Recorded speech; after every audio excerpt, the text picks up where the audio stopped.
Mesdames, Mesdemoiselles et Messieurs, bonjour et bonsoir. Bienvenue dans cette émission Actualité à la Une, présentée par Didi Dipumba. Vous certainement ébélé, vous sur l'andabiso sur www.congofrance.com, c'est le meilleur canal. Où ils ont permettre bino, vous allez brancher, connecter dans ma cambo, ou ils ont des cas. Nakati yambo canabiso, Congo. Bitumba entre un Kinuta na Arimova, la Simai Manjoto. Mesdames et Mesdemoiselles, c'est battu la majorité présidentielle par Mundi, par médiocre.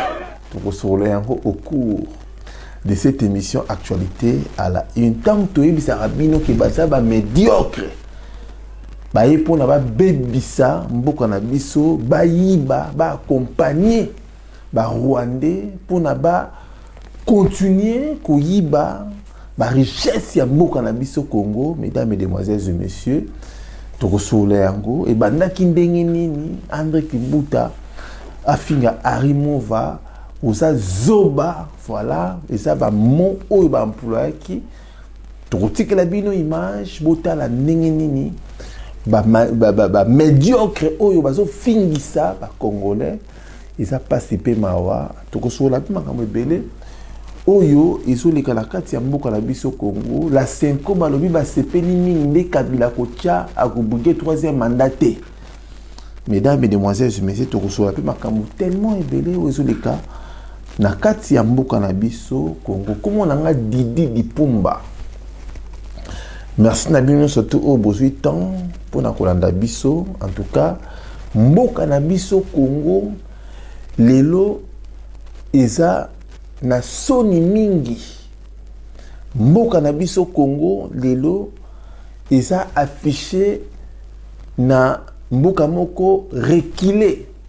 Mboka na biso Congo lelo eza parmi ba mboka oyo bazo respecter yango te.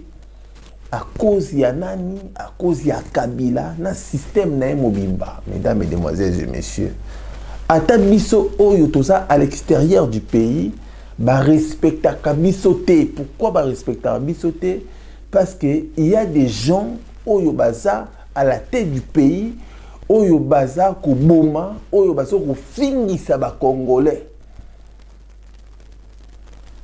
Tactique ya Kabila eza nini, mesdames, mesdemoiselles et messieurs? Ya kuiba, ya koboma, ya kuassassiner, ya kokonza mboka wana, ya kutia ba plan stratégique pour na ba congolais bazala toujours distrait. Et puis bato nini oyo bazo ko accompagner Kabila eza bato oyo bazo bitumba oyo monsieur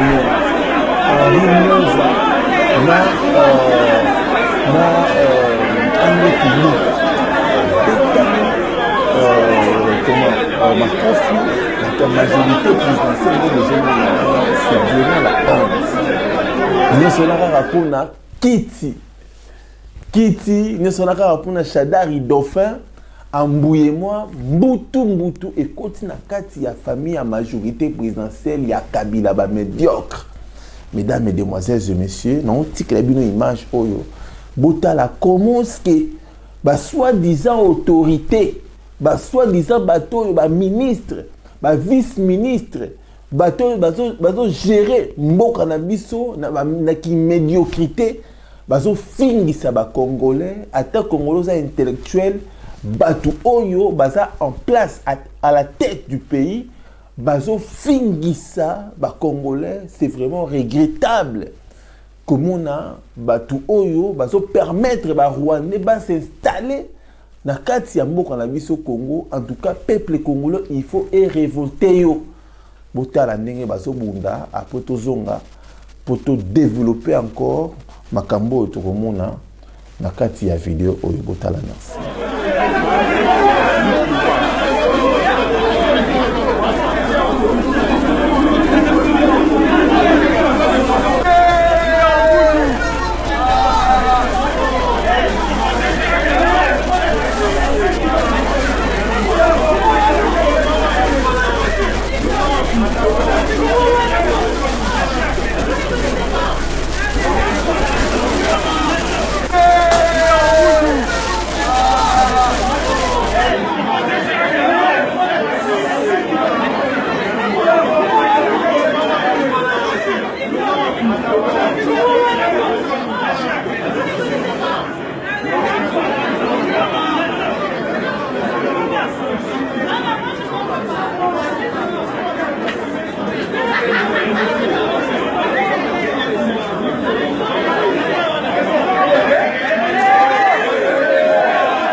Voilà, mesdames, mesdemoiselles et messieurs, vous comprendre que vous moni bino moko image oyo ya ba médiocre o ba bundi Henri Mova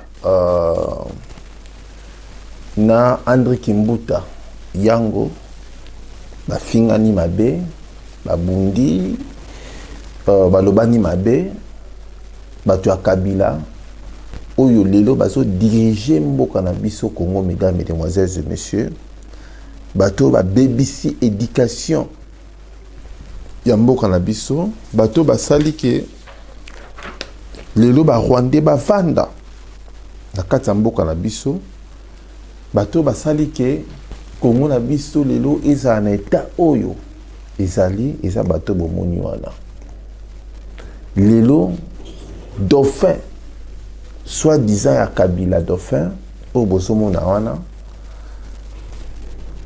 ye moko mofingi munene, ye moko criminel munene, mais bazweli biso ye batieli biso ye comme quoi yende à kozala à la tête du pays. C'est regrettable, mesdames, mesdemoiselles et messieurs. Congolais, image oyo il faut y révolter yo. Image il faut y au kanda. Trop c'est trop. Batouana baso vivre na ba mbongo na biso. Baso vivre na ba minerai na biso. Baso vivre na richesse na biso, mesdames, mesdemoiselles et messieurs.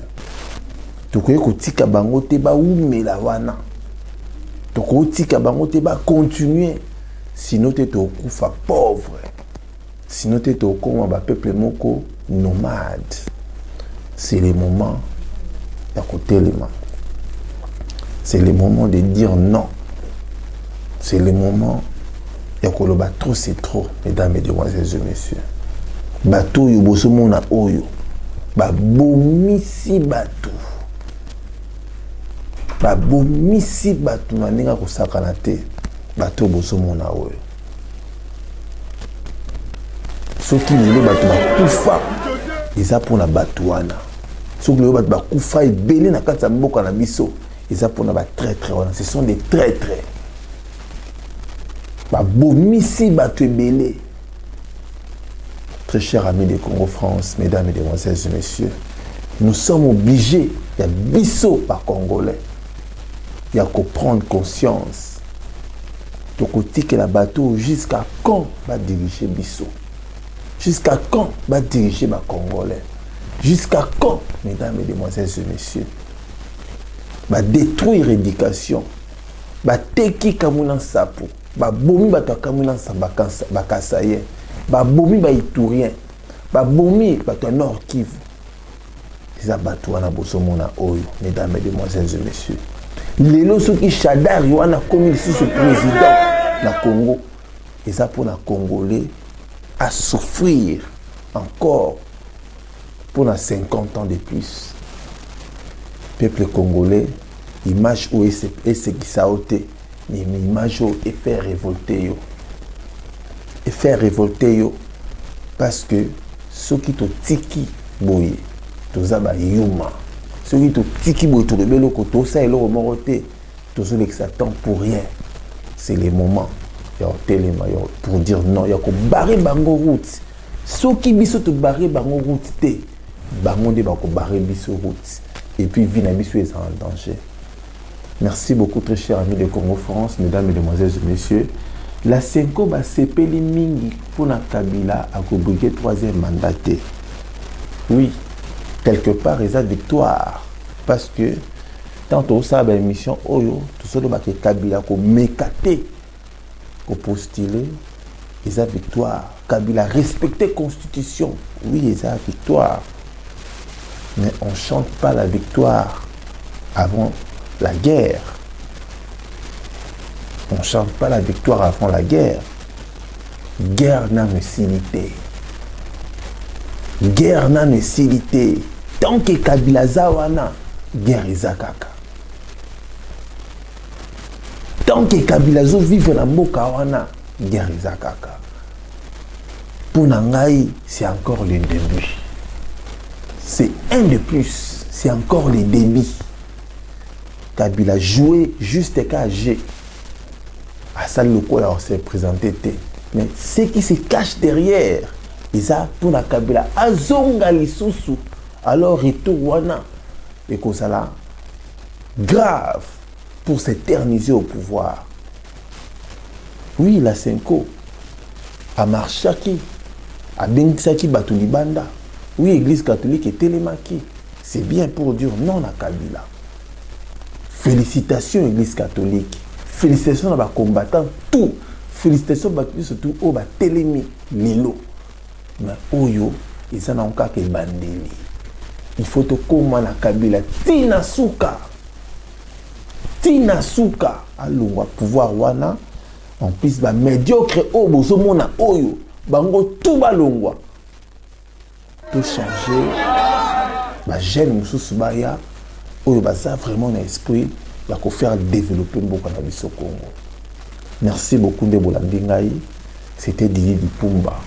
C'est là qu'à pour la Sabino, ndengi ba médiocre oyo. Merci beaucoup. Merci à Michel Prince à Lyon. Gaz na gaz, on a qui na biso. Pas ça, on a qui toko. À congofrance.com.